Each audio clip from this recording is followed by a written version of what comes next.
Here, all three Vaishnava-acharyas play a game of talking about bhakti.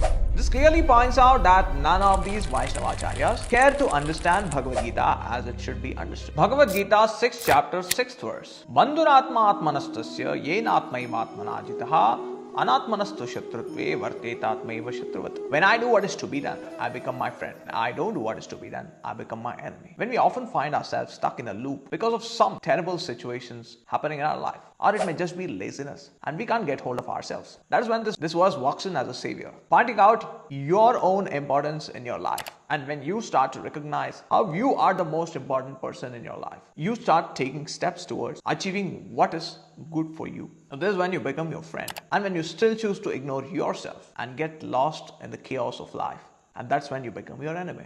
This is the profundity of this verse. Here, all three Vaishnava-acharyas play a game of talking about bhakti. Here, Madhva talks about this self-discipline as devotional humility. And you serve the Supreme Being, Viṣṇu, who is in the heavenly abode called Vaikuntha. Surrender to the heavenly being is squeezed from this verse. Here, even Rāmānuja talks about surrender to the heavenly being, Viṣṇu, and points out that the self is not independent. And here, Srila Prabhupāda talks about this self-discipline is only possible through Krishna Bhakti, devotion to Supreme Krishna. And this is when you are a true friend to yourself.